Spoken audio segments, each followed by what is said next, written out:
Hello friends! Come with us on our fourth and last day in London. Last day na nga namin guys, meron pang sobrang nakakainis na nangyari.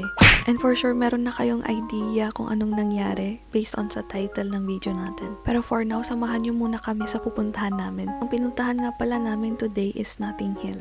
At para maiba naman tayo ngayon, nag-underground kami, hindi nag-bus.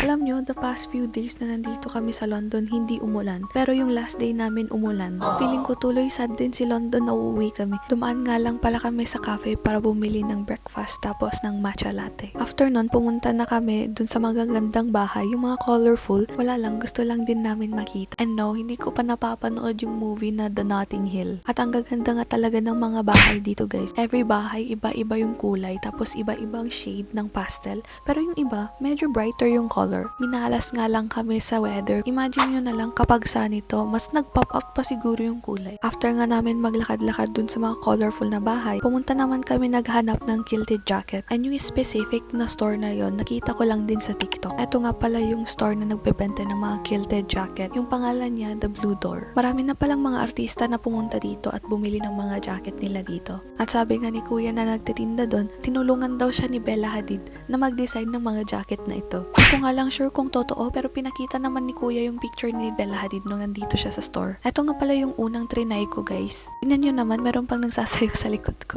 Pero nagtry pa ako ng ibang kulay. Ito naman yung second kong trinay, blue and white. Ito, mas mataas yung color kesa nung isa. Yung third naman na trinay ko, mas nagpa-pop out yung mga kulay niya. Kaya di ako sure kung bagay ko siya. At ito naman yung pang-apat kong trinay, mas short siya. Yung binili ko nga out of those four colors is yung blue and white. After nga namin bumili ng quilted jacket, pumunta naman kami sa Notting Hill gift shop. At doon, bumili nga lang pala ako ng mga magnet tapos t-shirt para sa sister ko. Doon nga sa Notting Hill, marami din nagbebenta ng mga vintage na mga watch. Ang dami-dami ng magagandang mga watch pero hindi ako nakabili. Si Crystal yung nakabili. Tingnan nyo ha, na kay Crystal pa yung cellphone niya, ginagamit pa niya dyan.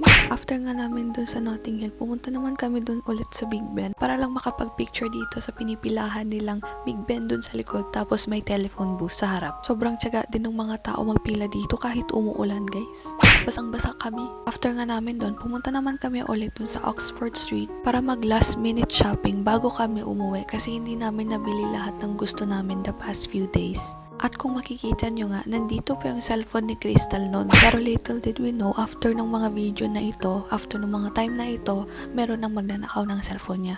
Habang nga nagkikita kami ng mga sapatos dito sa JD store, nandyan pa yung cellphone niya. Pero nung pumunta na kami dun sa next na store, wala na. Ang bilis-bilis talaga ng mga magnanakaw. So, sobrang frustrated nga niya, hindi na siya nakakain ng dinner. Kayo ba naman mawalan ng cellphone na bago? Mapapaiyak din kayo guys, pinaghirapan din ng tao yun. Kaya kung pupunta kayo ng London guys, alagaan nyo yung mga cellphone nyo. At para nga makalimutan nyo onte yung pagkawala ng cellphone niya, nagpa-caricature kami ng mga mukha namin. Si kuya nga pala na nag-drawing sa amin, medyo baguhan pa daw siya na mag-drawing ng mga ganito. Pero kahit baguhan pa siya, maganda naman yung ginawa niya, tingnan nyo naman. At nakuha talaga ni kuya yung mga features namin, which is what we wanted naman talaga. And thank you kay kuya kasi nalimutan namin onte yung nangyari.